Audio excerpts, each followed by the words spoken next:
So, jetzt kommen wir zu Organisationen, um auch so ein bisschen, sagen wir mal, nicht nur im theoretischen Space zu verweilen, sondern auch darüber zu reden, aha, wenn Menschen sich richtig viel Gedanken darüber machen, welche positiven Effekte KI erzielen können oder wie wir das auf eine ethische Art und Weise implementieren können, dann kommen dabei tolle Projekte und Start-ups heraus. Ich sage, dass ich das toll finde, aber ihr könnt natürlich hinterher und Sie können natürlich hinterher sehr viele kritische Fragen stellen. Wir haben jetzt 3 Best Practices, nennen wir die nacheinander hier auf die Bühne kommen, jeweils 10 Minuten vorstellen, was sie machen und wie KI dabei eine Rolle spielt. Und hinterher ist immer Zeit, 5 Minuten nochmal für Rückfragen aus dem Publikum. Und als erstes bitte ich zu mir auf die Bühne Dr. Elena Huber. Sie ist Mitgründerin von HelloBetter und dort Chief Clinical Officer. HelloBetter ist eine Plattform für digitale psychologische Gesundheit. Darüber wirst du bestimmt gleich noch mehr erzählen. Die wissenschaftlich geprüfte Online-Programme gegen Stress, Angst, Schlafprobleme und Depressionen entwickelt. Elena wird über Ello sprechen, einen KI-Begleiter, der Nutzerinnen im Alltag unterstützt. Herzlich willkommen bei uns, bitte einen Applaus und los geht's. Ja, vielen Dank. Ich freue mich, hier zu sein und diesen Diskurs mit Ihnen zu führen. Wir hatten vorher die Frage, wer von Ihnen schon mal ein generative KI genutzt hat. Und es waren alle Hände in der Luft. Mich würde jetzt interessieren, wer von Ihnen schon einmal generative KI genutzt hat, um eine persönlich herausfordernde Situation zu besprechen. Ich sehe vereinzelt Hände. Ja, es sind gar nicht so viele. Das ist erfreulich, denn wir alle wissen, wo die Daten landen. Was wir über die letzten, ich würde sagen, 2, 3 Jahre allerdings auch beobachten, gerade im psychologischen Bereich, ist, dass Menschen das tun. Und wir haben uns bei HelloBetter gefragt, mit unserer Erfahrung, die wir die letzten 10 Jahre gesammelt haben, ist das etwas, womit wir uns beschäftigen wollen? Wollen wir KI einsetzen, um Menschen zu helfen in diesen Situationen? Und sollten wir das überhaupt tun? Und dabei sind wir irgendwie auf Fragen gestoßen, mit denen hat sich vorher irgendwie natürlich auch noch niemand beschäftigt. Ist das überhaupt möglich? Ist das sicher? Wollen wir das irgendwie evaluieren? Und das ist so ein Neuland, von dem ich heute gerne irgendwie ein bisschen berichten möchte, wie wir das sehen, weil wir glauben, das braucht einfach einen stringenten Ansatz. Ich verspreche Ihnen nicht, dass ich heute alle Antworten auf diese Fragen habe, aber ich verspreche Ihnen, dass ich gerne mit Ihnen teile, was unsere Auffassung ist, wie wir damit verantwortungsvoll umgehen können. Ja, von dem ersten Tag bei HelloBetter war uns klar, wir wollen Menschen, die psychische Unterstützung brauchen, helfen. Egal wo sie sind, egal wann das ist. Und ich glaube, wir sind da auch schon einen sehr weiten Weg gegangen. Wir haben als universitäre Ausgründung vor 15 Jahren sehr viel Forschung in dem Bereich gemacht, wo wir uns mit digitalen Angeboten auseinandergesetzt haben, die entwickelt haben, in randomisiert kontrollierten Studien untersucht haben, mit der Frage, funktioniert das überhaupt? So, dann haben wir festgestellt, das funktioniert. Wir wollen das in die Versorgung bringen, weil wir damit eben Menschen helfen können. Vor 10 Jahren haben wir das Unternehmen gegründet und seither 6 digitale Gesundheitsanwendungen durch das Bundesamt für Arzneimittel und Medizinprodukte zertifiziert für Menschen, die eine diagnostizierte Erkrankung haben. Allerdings haben wir aktuell wenig Angebot, das genutzt wird von Menschen, die frühzeitig Unterstützung suchen in ihrem Alltag, wenn also keine Diagnose vorliegt. Und was wir sehen, der Bedarf ist da. ChatGPT ist der häufigste Anwendungsfall in diesem Jahr für psychologische Unterstützung. Das heißt, es wurde für Begleitung, Therapie, wurde es mehr verwendet als für alles andere. Warum? Ich kann es jederzeit anfragen, es ist anonym, niedrigschwellig und das sind genau die Vorteile gegenüber, ich sag mal, klassischen Angeboten, aber es ist auch was ganz Neues. Wir haben eigentlich gute, belegte, evidenzbasierte Präventionsangebote, die allerdings sehr wenig genutzt werden. Nun hat ChatGPT oder generative KI-Chatbots allgemein haben ein großes Problem, neben den ganzen Datenschutzthemen natürlich.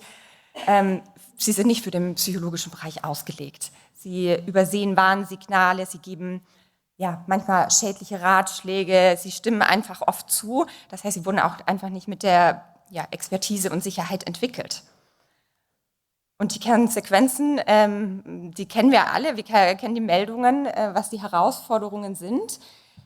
Es wurde nicht für den Bereich entwickelt und deswegen treten auch entsprechende Risiken und Konsequenzen auf. Was wir aber sehen, das Bedürfnis der Menschen ist da und wir wollten uns anschauen, können wir das nicht besser machen. Über die letzten 2 Jahre haben wir Ello entwickelt. Das ist unser KI-gestützter Mental Wellness Companion, der das Ziel hat, die Barrieren zu psychologischer Unterstützung zu senken. Er ist darauf ausgelegt, dass Menschen ihn nutzen können, wenn sie zum Beispiel Streit mit dem Partner haben, wenn es Stress gibt bei der Arbeit, negatives Feedback vom Chef, Schlafprobleme. Das kann um 3 Uhr nachts sein oder um 8 Uhr morgens. Und Ello ist optimiert für den psychologischen Nutzen. Wir schließen zur Integration ins Gesundheitswesen Verträge mit Arbeitgebern oder Krankenkassen. Und vor 2 Wochen haben wir Ello gelauncht und letzte Woche haben wir die erste Kooperation mit einer der großen Krankenkassen, der BKK, geschlossen. Wenn wir uns ein ethisches Framework anschauen für die verantwortungsvolle Nutzung von Gen AI in der psychischen Gesundheit, finde ich dieses hier sehr gut zusammengefasst.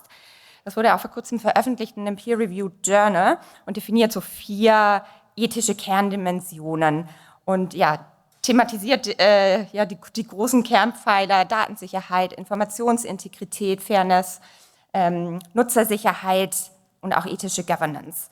Und ich gehe heute auf einige dieser Eckpfeiler ein, die uns ganz zentral begleitet haben, wie wir verantwortungsvoll KI integrieren möchten.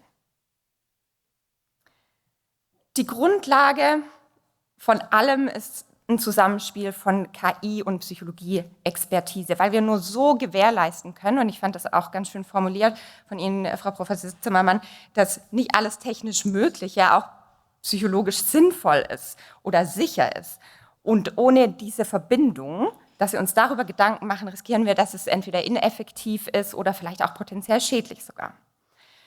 Und das Team hinter Ello, das ist ein multidisziplinares Team aus den Bereichen AI, Machine Learning, Risikomanagement, Psychotherapie, digitale Gesundheitsanwendungen, Produktdesign, Forschung. Und das ist wirklich auch nur das Kernteam. Es sind ganz viele weitere Menschen auch hier beteiligt, die an der Entwicklung von Ello beteiligt waren. Ello ist so gebaut, dass es einem nicht notwendigerweise sagen wird, was man hören möchte, sondern was man hören sollte, weil Ello das Ziel hat, die psychische Gesundheit zu stärken. Wir haben über die letzten 10 Jahre viel Expertise in dem Bereich aufgebaut, denn Verantwortung bedeutet für uns auch, etwas zu schaffen, was ein sinnvolles Angebot ist, und deswegen haben wir uns auch sehr bewusst dafür entschieden, nicht mit der vulnerabelsten Zielgruppe anzufangen, sondern es wirklich auch in dem Wellness-Wohlbefinden-Bereich zu starten, um Erfahrungen zu sammeln und zu schauen, kann das funktionieren. Ello nutzt evidenzbasierte psychologische Gesprächstechniken, Übungen, die Menschen helfen, so zu verstehen, was sie belastet in erster Linie, allerdings auch Muster zu erkennen und gesündere Bewältigungsstrategien zu entwickeln. Ein weiterer Kernpfeiler ist natürlich die Privatsphäre von NutzerInnen, der Datenschutz und die Datensicherheit. Durch unsere DIGAs ist das so unser Butter und Brot. Wir müssen, auch durch das BfArM geprüft, die höchsten Sicherheitsstandards erfüllen. Dafür braucht es viele Ressourcen. Es ist ein ganz, ganz langwieriger Prozess, um an diesen Punkt zu kommen. Und auch wenn wir jetzt nicht die gleichen Sicherheitsmaßnahmen unbedingt bräuchten für Ello, weil es kein Medizinprodukt ist, haben wir uns bewusst dafür entschieden, auch diesen Weg zu gehen. Das heißt, die Daten bleiben in Europa. Wir haben eine ISO 27001 Zertifizierung. Die Daten landen nicht bei Drittanbietern. Und das ist aus meiner Sicht auch sehr zentral für das Vertrauen. An erster Linie steht für mich aber auch die Sicherheit der Nutzenden und das unabhängig davon, wie schnell sich auch eine Technologie entwickelt, weil ich glaube, nur so können wir eben auch das Vertrauen aufbauen und echte Innovation auch vorantreiben. Von Tag 1 ist es bei uns egal, was für ein Produkt wir entwickeln oder welche Technologie wir nutzen, wirklich entscheidend ein robustes Risikomanagementsystem zu entwickeln, das auch von Tag 1 in den gesamten Lebenszyklus eines Produkts integriert ist. Das heißt, es werden klinische, technologische, ethische Aspekte umfasst, um die Nutzer bestmöglich zu schützen. Wir wissen nicht ganz genau, was diese Herausforderungen im Bereich der KI sind, einfach weil es noch relativ neu ist, aber wir schauen uns im Rahmen von einer Risikoanalyse an, was sind diese Herausforderungen und wie können wir Kontrollmaßnahmen eben integrieren, dass Nutzende geschützt sind. Deswegen setzen wir auch insbesondere auf Safety by Design und inklusive Guardrails. Das heißt, für uns bedeutet das, dass ein großer Fokus auf der Entwicklung dezidierter Guardrails lag. Ello nutzt eine Multi-Agenten-Architektur, bei der spezialisierte Modelle zusammenarbeiten. Das heißt, wir haben einen Hauptagent, der den Gesprächsverlauf steuert. Wir haben verschiedene Expertenagenten, die auf evidenzbasierte psychologische Techniken zugreifen und auch einen dezidierten Guardrail-Agenten, der eben diese Äußerungen erkennt von Suizidgedanken, Gewalt gegen andere, wo wir eben sehen, okay, das ist außerhalb des Wirkungsbereichs von Ello, der dann automatisch eskaliert an Inhouse-Psychologen. Wir haben Human-in-the-Loop-Konzept gerade eben schon gehört. Für uns ist der menschliche direkte Kontakt wirklich ein Kernthema, wo wir in-house ein Support-Team haben aus Psychologen, das die Menschen eben dann auch begleiten kann, wenn mehr Unterstützung angedacht ist. Darüber hinaus sind unsere Psychologen nicht nur direkt im Rahmen des Produkts tätig, sondern wir gucken uns an im Rahmen von Risikomanagement, aber auch der Evaluation und auch der Entwicklung von Ello sind sie maßgeblich beteiligt. Evaluation ist unser tägliches Brot. Wir kommen aus der Universität, das heißt, wir evaluieren Ello auch auf verschiedene Arten und Weisen. Das ist Gesprächsqualität, allerdings aber auch die Wirksamkeit, ganz klassisch im Rahmen von einer randomisiert kontrollierten Studie. Und kontinuierliches Sicherheitsmanagement. Denn nur wenn wir die richtigen Fragen stellen, können wir wissen, wie ein System funktioniert. Das ist ein kontinuierlicher Prozess aus Lernen, Anpassen, kritischem Hinterfragen. Und wir haben noch nicht alle Antworten, aber wir sind auf dem Weg dahin, mehr Klarheit zu schaffen und hoffentlich auch einen Diskurs zu starten und uns anzuschauen, ist das etwas, was sinnvoll integriert ist. Und genau das macht einen Unterschied. Vielen Dank.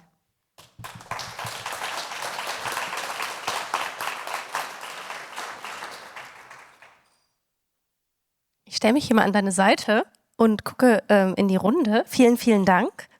Ob es schon eine Frage gibt? Ja, geht schon. Wow, okay. Hier, die Hand habe ich zuerst gesehen und dann gucke ich nochmal hier. Hallo. Ich habe vor allem eine Frage dazu, wie die Leute erreicht werden. Weil Sie ja schon angesprochen hatten, dass Präventionsangebote teils nicht genutzt werden und ChatGPT wird wahrscheinlich auch häufig genutzt, weil dem eben alle Fragen gestellt werden. Man müsste sich extra eine App runterladen und genau, was ist da geplant oder wie wird das am besten integriert sozusagen? Ja. Also Ello ist im App Store verfügbar, kann man theoretisch nutzen, aber wir sehen das eigentlich nicht als unser primäres Modell. Wir glauben, dass das große Potenzial darin ist, Menschen über Arbeitgeber zu erreichen, aber auch direkt über die Krankenkassen. Super. Kurze, präzise Antwort, traumhaft. Dann kriegen wir viele Fragen. Hier vorne, genau. Genau, die Dame im Pullover und dann ein Herr dahinter und dann noch ein Herr dahinter. Genau. Mich würden die ethischen Grundsätze, Sie hatten in Ihrem Einschaubild die 4 Pfeiler und Sie haben relativ viel eben auch ausgeführt zur Datensicherheit, Datenschutz. Und dann war als 4. Pfeiler die ethischen Grundsätze, wo vielleicht Grenzen man sich selbst setzt, Dinge, die man machen könnte, aber dann aus irgendwelchen Gründen nicht macht. Das würde ich gerne etwas konkreter wissen. Ja, also wir haben uns natürlich viel Gedanken darüber gemacht, für wen ist das hilfreich oder kann das hilfreich sein. Und es gibt schon einige Produkte auf dem Markt, die sich auch spezifisch an Menschen zum Beispiel mit Depressionen richten oder mit Angsterkrankungen. Und das war zum Beispiel ein Bereich, wo wir gesagt haben, aus ethischer Perspektive haben wir zum aktuellen Zeitpunkt einfach noch nicht genügend Evidenz. Wir wissen aus einer wissenschaftlichen Perspektive noch nicht, ist das eine Zielgruppe, für die das hilfreich sein kann. Wo wir dann gesagt haben, wir nutzen das Produkt in einem frühzeitigeren Bereich, Niedrigrisikobereich, sammeln damit Erfahrungen. Das ist so ganz klassisch, wie man dann eben das auch nutzt. Und wenn das gut funktioniert, dann kann man auch klinische Forschung dann weiterhin tragen und schauen, kann das eben auch in einem höheren Risikobereich nutzen. Ja. Danke. Direkt dahinter, genau, waren noch 2 Fragen. Ich hätte noch eine Frage zu den ethischen Grundsätzen, weil mir im Gesundheitsbereich immer auffällt, dass wenn irgendwo ein Mangel herrscht an Pflegern, an Therapeuten und so weiter, dann heißt es von politischer Seite oft, das macht nichts, weil wir haben ja jetzt KI und deswegen können wir weiter einsparen und müssen nicht irgendwie was an der Lage ändern. Da wüsste ich gern, wie man jetzt als junge Firma sich da positioniert, um jetzt nicht zum Werkzeug dieser Einsparungsbestrebungen zu werden. Sozusagen. Ja. Ich glaube, so die digitalen Tools, die führen nicht dazu, dass mehr Psychotherapeutenplätze zum Beispiel geschaffen werden. Das ist, also wir führen diese Diskussion schon seit die letzten 10 Jahre so, ne? Und es ändert sich einfach nichts an dem, dass mehr Psychotherapeutenplätze geschafft werden. Ich glaube, dass wir mehr Kapazität schaffen können, also mit dem gleichen Budget, das wir haben im Gesundheitssystem. Das ist natürlich auch begrenzt, außer wir wollen alle sozusagen mehr schaffen, wenn wir eine Umverteilung schaffen. Das heißt, wenn wir die Ressourcen, die wir vorhanden haben, auch an den richtigen Stellen ankommen. Wir haben zum Beispiel die Herausforderung, dass ganz viele Psychotherapieplätze, ich sag mal, ein bisschen ketzerisch belegt sind mit Menschen, die auch von einem anderen Angebot profitieren könnten, die vielleicht auch von einem digitalen Angebot profitieren können oder von einer Gruppentherapie. Und wenn wir die Ressourcen, wenn wir das schaffen, die so umzuverteilen, dass die Menschen genau das Angebot bekommen, was ihnen hilft und was ihnen sozusagen niedrigschwellig genug hilft, dann hätten wir eigentlich genug Angebot für alle. Und das müssen wir schaffen. Das ist irgendwann meine Traumstudie, wenn ich sie mir designen könnte, das zu erfassen, wer profitiert am wahrscheinlichsten von diesen gewissen Angeboten und wer hat zum Beispiel eine gewisse Persönlichkeit, Präferenz, dass genau das passt. Dazu braucht man viel Geld. Wenn Sie wissen, wo man Forschungsgeber findet, die sowas finanzieren, dann bitte bei mir melden. Sehr gut. Genau, wollten Sie noch Ihre Frage loswerden? Dann hier vorne noch und dann, Lea, ich gucke zu dir, dann müssen wir weiter, ne? Genau, also letzte Frage noch an HelloBetter.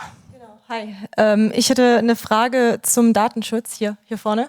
Hi. Ja, sorry. So, und zwar würde mich interessieren, wie genau werden die Chats der Nutzer und Nutzerinnen bei euch bearbeitet? Werden sie für die Entwicklung oder Weiterentwicklung von Ello verwendet und wie transparent wird das mit den Nutzern kommuniziert? Ja, das wird den Nutzern sehr transparent kommuniziert im Rahmen der App und im Rahmen der Downloads, wie sozusagen die Verarbeitung stattfindet.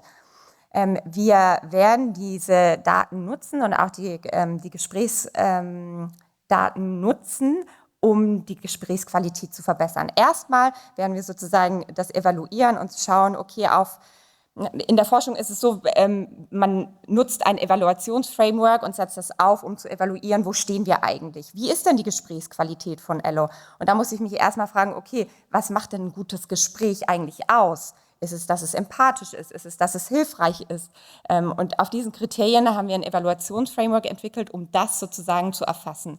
Und dazu müssen wir natürlich auch anschauen, wie diese Konversationen funktionieren.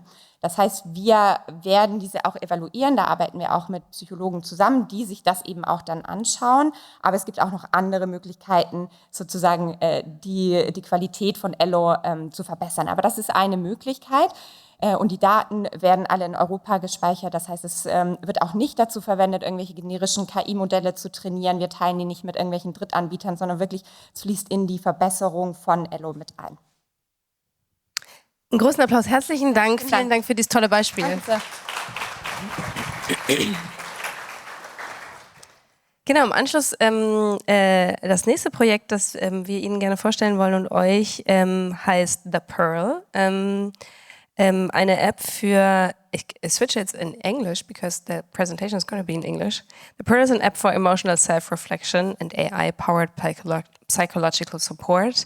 Jette Miller is with us. She is the founder of The Pearl, and she is responsible for the psychological architecture of the app and the persona design, and will show how the Pearl app guides its users with voice-based, psychologically informed prompts. And I think it's really valuable to have these two approaches, one from Germany, one from the US. And I really warm-heartedly welcome Jette on stage.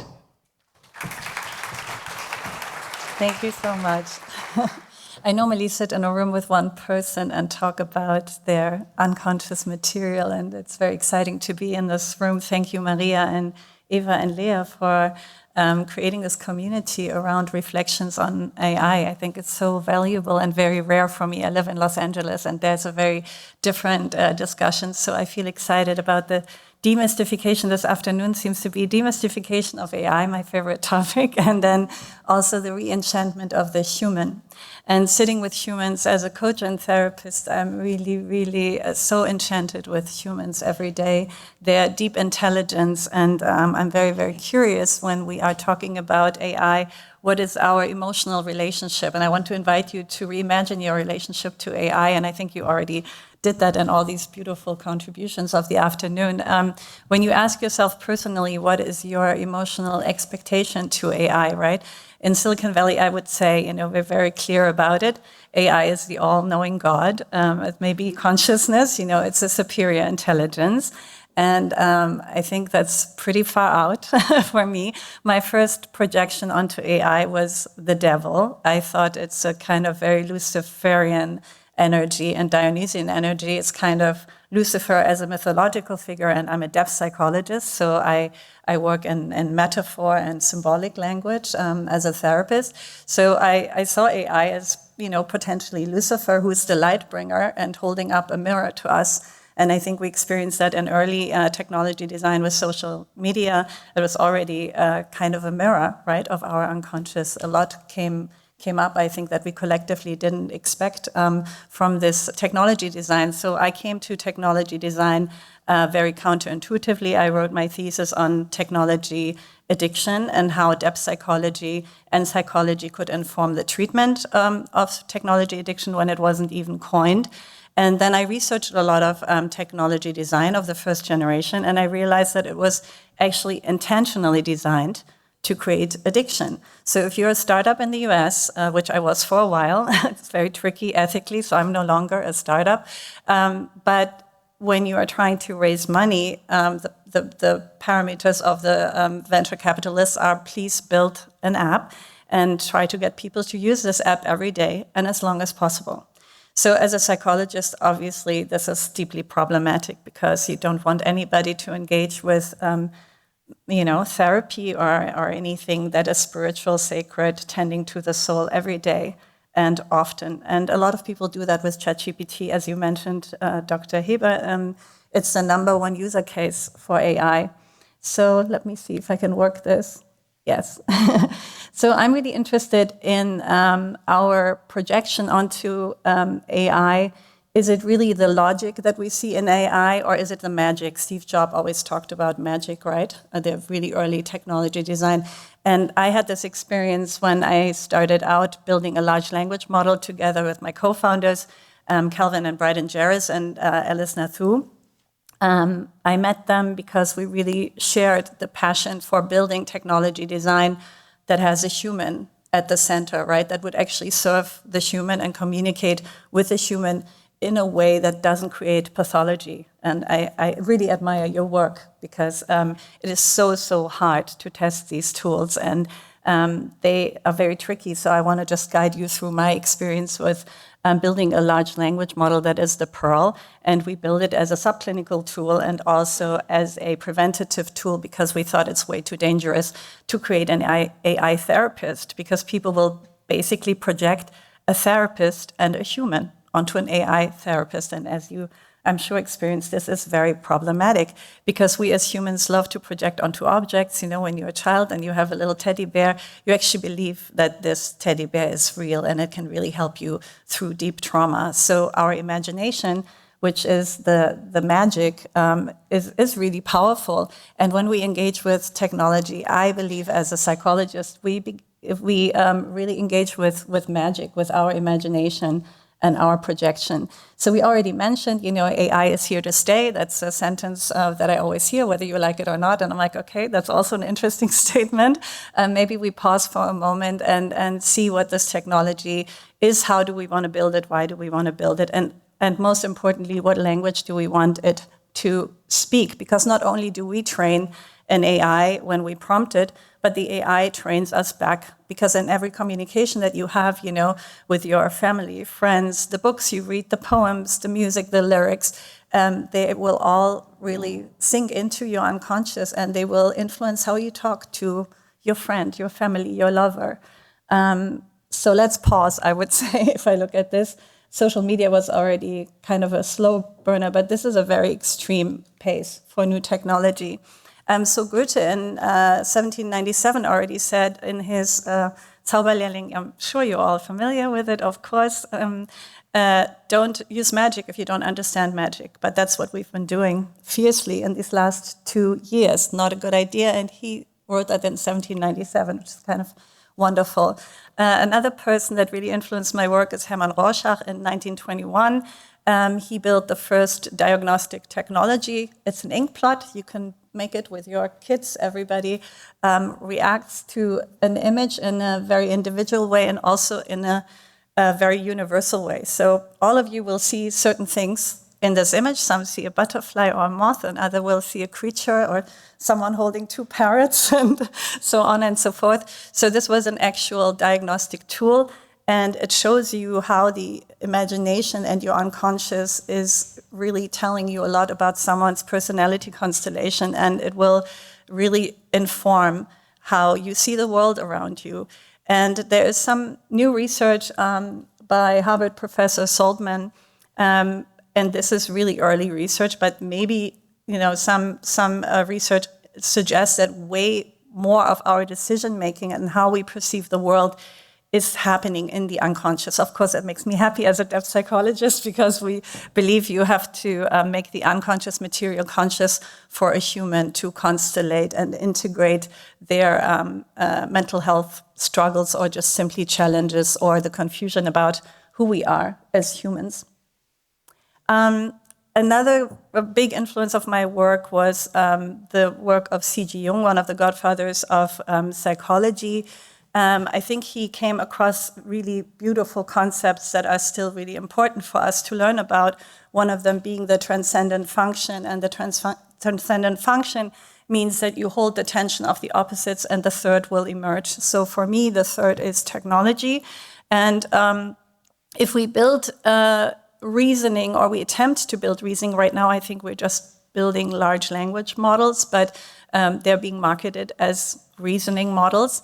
I think, again, a really beautiful thing to do is pause and to understand a little bit more about human intelligence and how it constellates.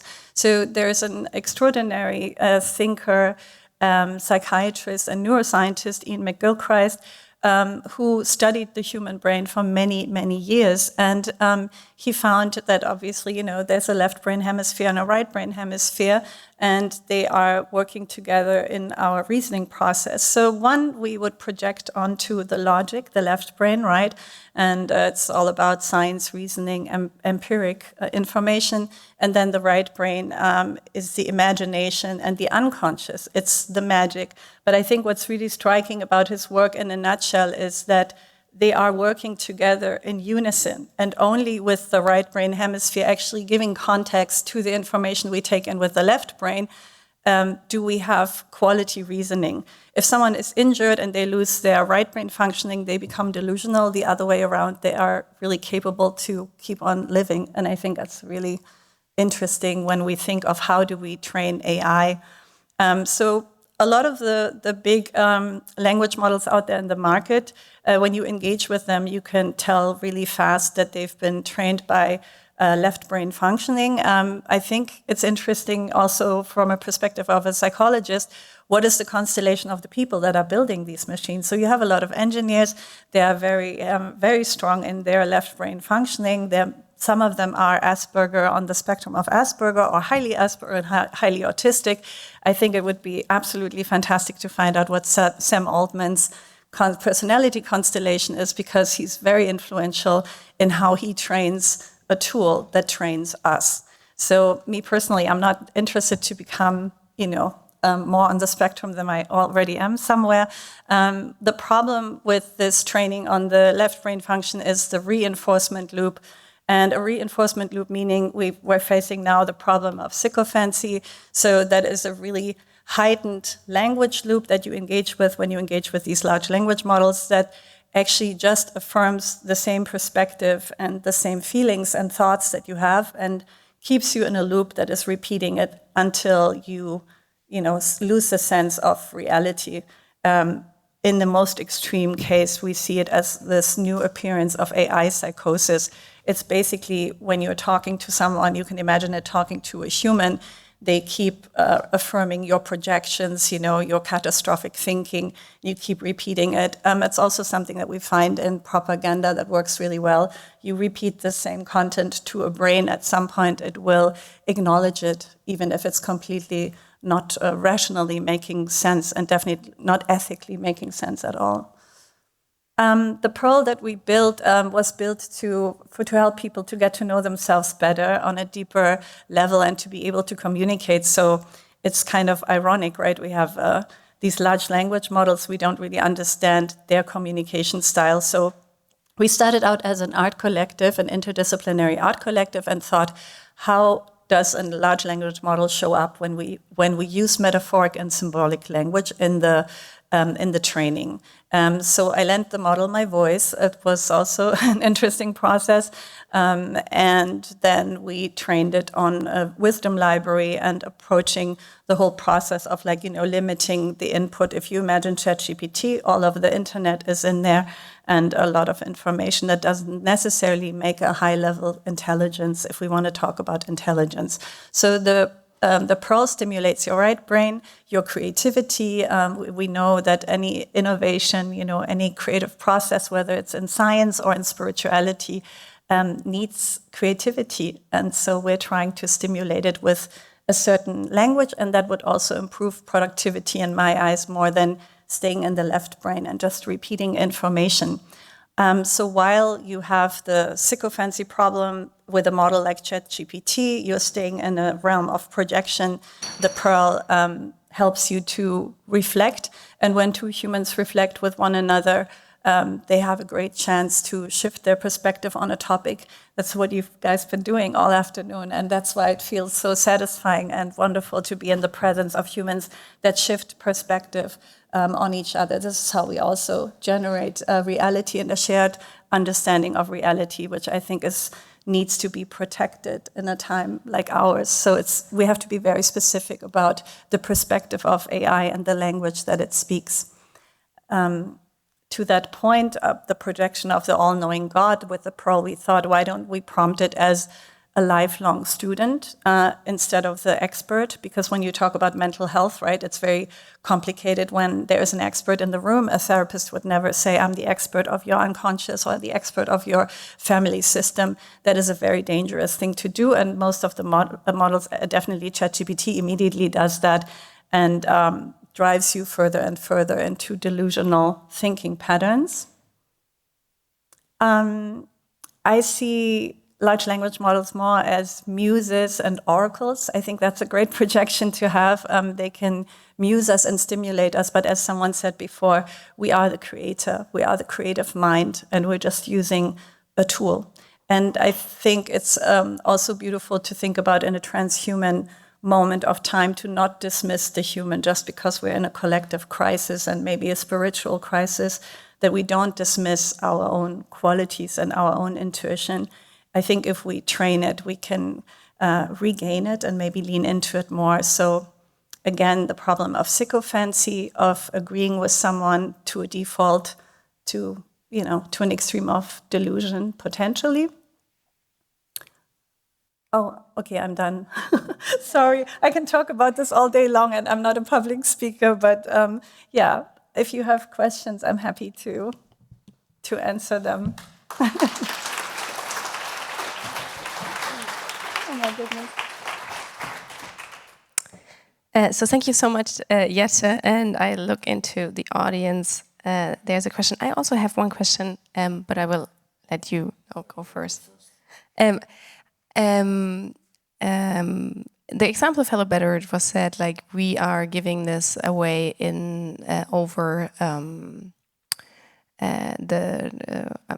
my English-German translation doesn't function, like employers. And I know that the Pearl also has found a few first, kind of users where it's being really tried out and tested. And maybe you can say a few words about this group that, is actually adopting, or where you're trying out the tool at the moment. Yes, we're trying the tool with friends and family because we realized that even if our prompt seemed very safe to us because we're testing it with a small group of people, we get direct feedback from them.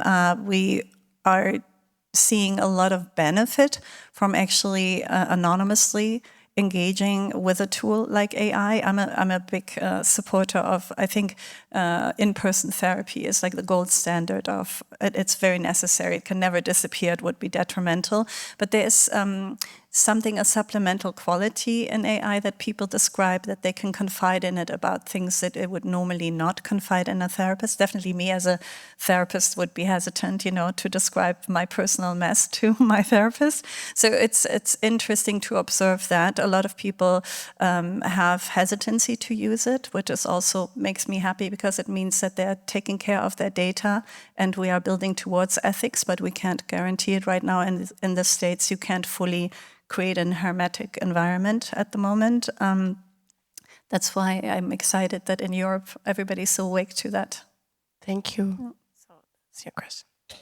Thanks for this. I have to confess that I'm unfamiliar with Pearl. I heard here the first time, but I'm very grateful that it exists. I think everything that bypasses the sycophancy trap, we should be grateful that it exists. And you said that, but I have to say that I still don't understand what it does. Oh, sorry. I got the line that it shifts perspectives on a topic, and I think that's very important. But can you illustrate how it does it with an example? Yes. So an example would be if you experience a misunderstanding that you have, with a friend. You can chat with the Pearl. It's like an app, and you can talk to it. It has a voice function, and you can text it, and then you can explore the perspective that you're presenting, and it will reflect back to you in the manner of a depth psychologist. So it really encourages you to reflect on your perspective, shift the perspective, and reframe. So it is a reflection tool. It's kind of a new process. It's not coaching. It's kind of a process that doesn't exist, so I always struggle to talk about it. But what it ultimately does is it deepens your sense of yourself, you getting yourself on a deeper level by reflecting back with this tool through language and through metaphoric language. And the process ideally is that you would visit the tool maybe once a week and get a deeper understanding of how you see your relationships, how you perceive yourself, how you perceive the world around you. And by doing so, you're creating a practice around making your unconscious material conscious and therefore getting to know yourself better. That makes sense. Was that, yeah? Genau. I know there are some problems potentially with German phone numbers, but there is a version of it on the App Store. There is a version on it on the App Store, and it's on the last slide. I don't know if someone can unlock it. It would be beautiful. There's a scan, and you can scan it and test it. That would be great. Yeah, maybe you can look into if we can have the super. More questions? Yeah, thank you. I was wondering, maybe you answered this already, but where did you get the initial data from to train the models? Like, how did you build this up? Because surely it needs an awful lot of data. Yeah, well, the foundational model is we're using Claude. We're not a foundational model. In my dream world, we would be a foundational model. In Europe, I think Europe should build an antidote to the models that are out there. And this afternoon and these conversations really make me feel like this would be such a fantastic idea. So we're a vertical AI built on a foundational model. So there is kind of the knowledge of the foundational model. And then the way we approached it was to create a really tight space. And in this tight space, it's like a wisdom library, and the model draws from a very, very tight, restricted space. So Silicon Valley is kind of like everything and all of the information. And I believe that very specialized AIs are going to be the AIs of the future. Was the foundational model Claude, or which one was it specifically? Right now it's Claude. Yeah. And I think the library that you kind of restrained it to is really like deep psychology literature, right? Like you fed the model a lot of... Yes, I trained it, I designed the persona, and it's a depth psychological approach, and I designed the library, and then I designed together with my co-founders the language architecture. So it's a very specific way to reflect and speak to the user that is totally non-pathologizing, that is not making any assessments. It's not claiming truth, basically, because I think any model that claims truth is causing serious problems for the user. Yeah. There's another question there. Yeah, thanks. Actually, my question was just asked and answered, so thank you. I just wanted to say that I heard about the Pearl before from Maria long time ago, and I tested. And the first thing I realized, I'm a cyber psychologist, I'm a researcher in cyber psychology, and this is why I was so curious to test that. And the first thing I realized was it is only based on phone number, not on any other data, so it doesn't have anything except my phone number. And second was your voice. Now I know it's your voice, because it was very calming, and it was actually very encouraging. So thank you for doing this, and my question is answered. I wanted to ask about the process of doing this. Thank you. Thank you. What more questions? And maybe to the voice, it's also important a voice to humans, So I recorded many, many hours actually here in Berlin talking to my best friend to get the voice to where it is. Because otherwise it sounds, when you clone a voice, it can sound very inauthentic. So you actually also have to model the voice if you want to create a good voice. There's another question over here. Yeah, thank you so much for the presentation. I'm wondering, you're still a for-profit company, that's my understanding, right? No, we're not. We are now wanting to be a research lab. We're writing a white paper on our approach to, try to solve for sycophancy, which seems to be the biggest problem right now with these models. And if we could find a research home, we would be very happy.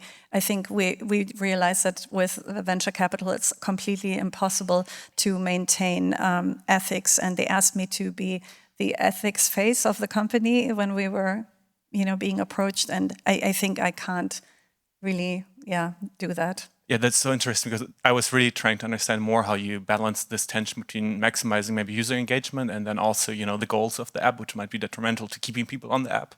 Yes. And if you could maybe elaborate a bit on that, if you have a governance structure in place, which tries to, between product and psychologists, and how you do that. I sit with the engineers in every step of the design, and what you normally would create is a growth loop that creates stickiness. This is where the addiction comes in, and every tool does that.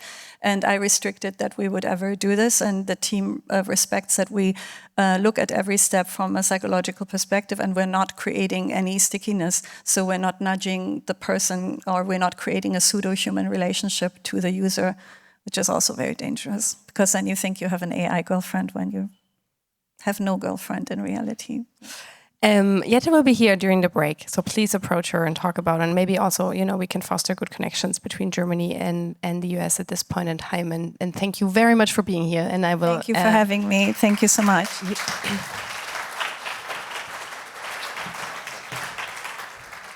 So the third best practice that we would like to present to you is as I mentioned earlier, a resident from Publix. I will welcome on stage Steph Hankey, who is the founder of Tactical Tech, which is a nonprofit that is already in the space of creating, competence and literacy around technology for 20 years. So they were there way before the rest of the world knew we needed it so badly. And Steph will talk about their work, how they are currently advising nonprofits on how to adopt AI in an ethical and kind of maybe also pragmatic way. So the floor is yours. Thank you.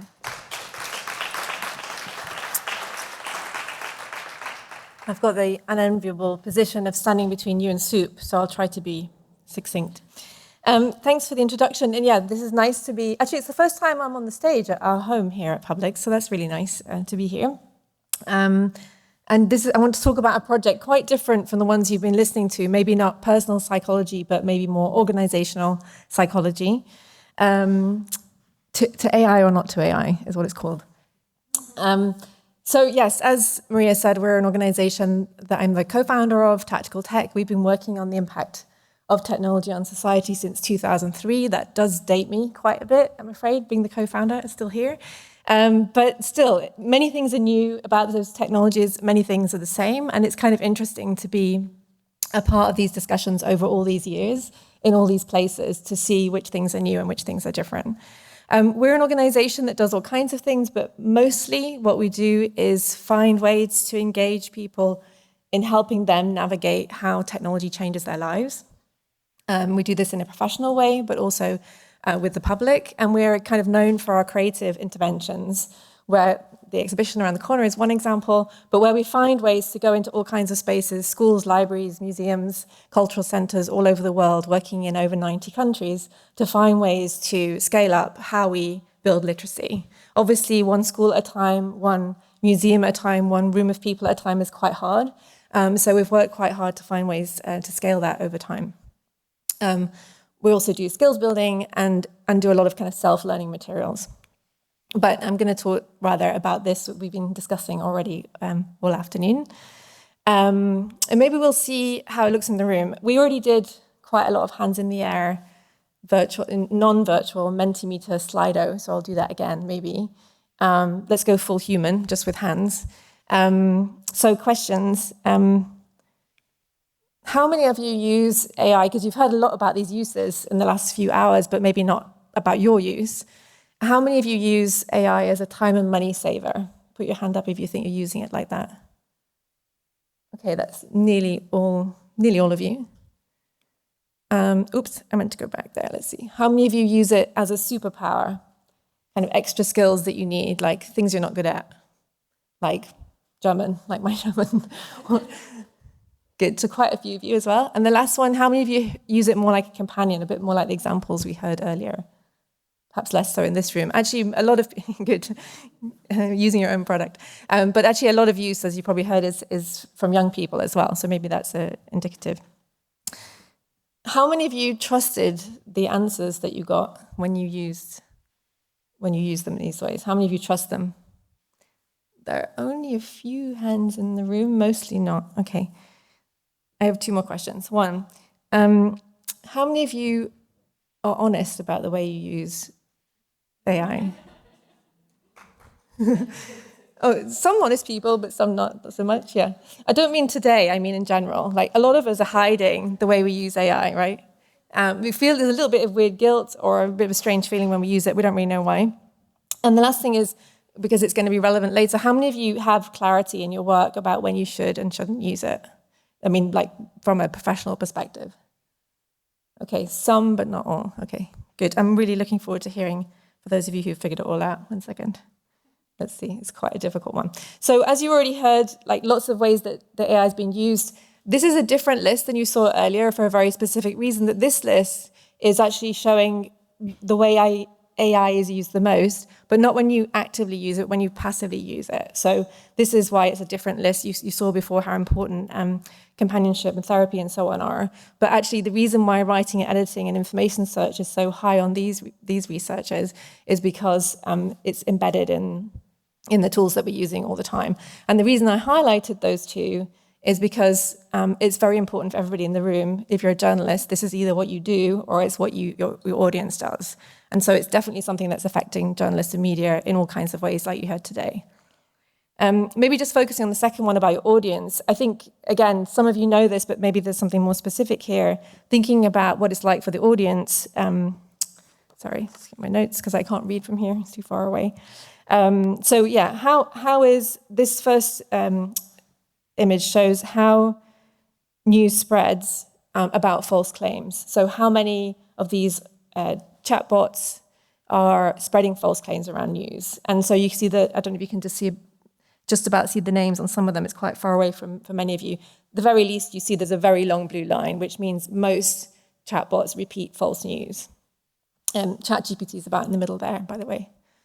And the second one, again, too small for the screen we've got, but maybe the point is that one's showing how accurate chatbots are in citing news. So when they talk about a news story, how accurate is it? And what's interesting about this example is it's shaded. So all that red and the light green is either gets it wrong, the citing, or it gets it kind of right or wrong. And that kind of right or wrong is a problem, because we talk a lot about it's wrong or it's right, but the sort of right is kind of an issue, especially when people use chat not only to find out what the news is, but to find out what it was in the past. That's quite important. So it changes the way the audiences work. And then going back to that first one, how does it change the work of journalists and media? So one of them is this thing about shame, which is interesting, which is why I was asking you, do you hide using it? That half of people use AI, but hide the fact that using it. And then the other number here is that half the people say in a meeting that they understand AI or they know something about a tool when they don't. I don't know if those are the same half of the people. That would be interesting to know. But it's interesting to see how are we reacting in a workplace where we're supposed to know everything, but the truth is it's moving very quickly and we're not very honest about that. So why is it so addictive and why is it sort of being used like that? Very simple, looks good, feels good, gives you an instant boost, cheap, fast, convenient. That's how we're using it. So all the conversation we've just been having, there's a big gap between how we actually use it and how we think about it. And that's not necessarily good. And most of us feel bad about it or don't really trust it, as you saw before when I asked how many people trust it. The reason why it's not an accident that we've used this metaphor of ultra-processed food, I think because that's the thing. It looks like it's going to do the job, let's say, but it's not nutritious, it's not healthy, and it doesn't make you feel good in the end after the whole thing's been used, or not very often. And the last thing is how journalists feel about using AI. Can't read my notes from here, need glasses. So yeah, I can't see it from here. Can somebody read it there? Right. So there's a gap between the optimism of using AI and then the ethics of using it as well. And here the ethics, and they're talking about using it in their work, and here the ethics applies to the ethics of being a journalist using these tools. Whether it's authentic, whether it's trustworthy, what you're using. But there's also all the ethics you heard about, especially in the earlier talks like Annette's, about the kinds of ethics we need to be considering. So we think of this at Tactical Tech about this kind of basic triad, we call it, this sort of triangle, which is, the kinds of things we do in our education and literacy work and critical thinking work is just if there's only 3 things you know about this tool, this is all you need to know. So, it's a pattern recognition technology that also repeats patterns in society that we may or may not want to have.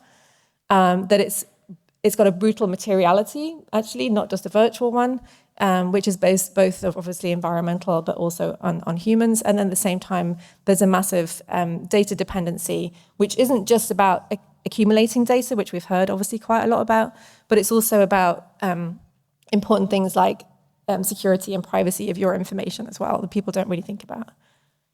So specifically, how does that sort of land journalists and media?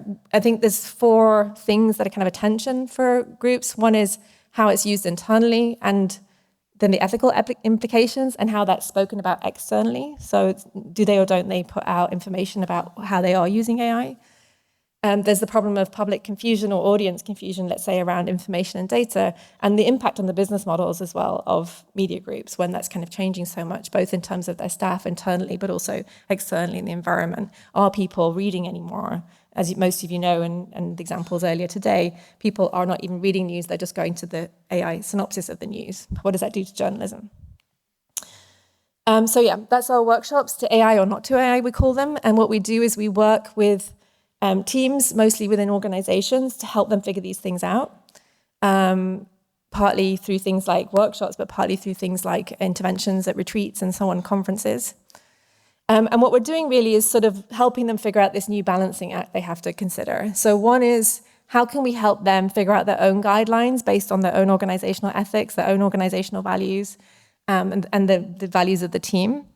The second one is, how can we help professional development to actually help the team engage confidently in using it or not using it and deciding that, and creating a trusting and learning environment where you can have that discussion, because people do feel uncomfortable with their colleagues being honest about how much is being used, not being used, how to draw these lines and boundaries. So sort of helping organizations go through that. And whilst we do, of course, bring in kind of these more broader questions, we're very mindful that people need very tangible answers right now, rather than talking about what's going to happen in the future. There's lots of conversation about the future of journalism, the future of media, the future of audiences, but actually right now we just need to figure out what's on the table rather than what's being threatened or promised coming next. So I think that's it. Yeah, I'm done. Last slide. Thank you.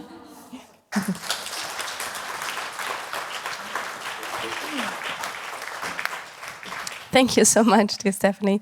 And so we have time for 2 or 3 questions from the audience of this important work. No, okay, no. Okay, I have one. There's one over there. Is there one over there that I didn't see again? Sorry. Okay, great. Thank you for being brave. Yeah, hi. I wanted to ask first, I saw that it's half of the statistic that it was half of journalists use AI daily was from the global south. So how does that compare to, Europe, where we are now? Is it more, is it less?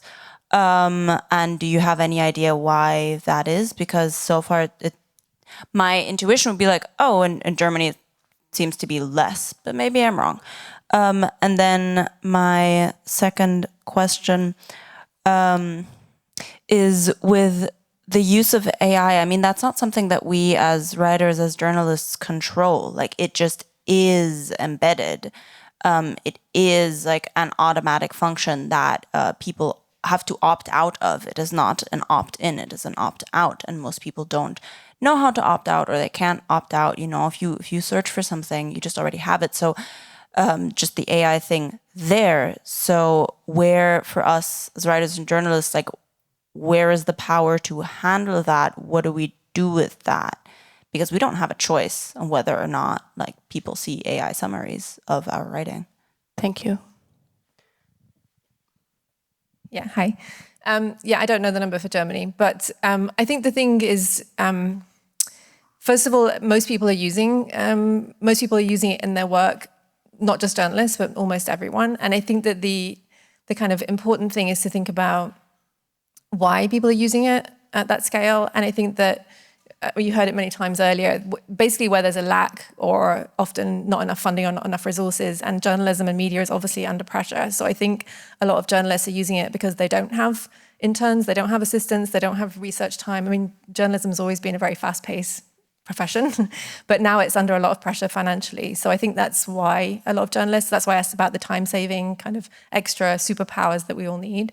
And then about the search, I mean, yeah, there's not much we can do about the way that journalism shows up in search. I think that's why we work on public literacy, because I think that helping people think critically about what it is they're reading and how to fact check something themselves and so on is very important. I think the problem with the media literacy side is that it's become so chaotic in the AI space that now the advice is not even to teach people to figure it out for themselves, because it's basically impossible.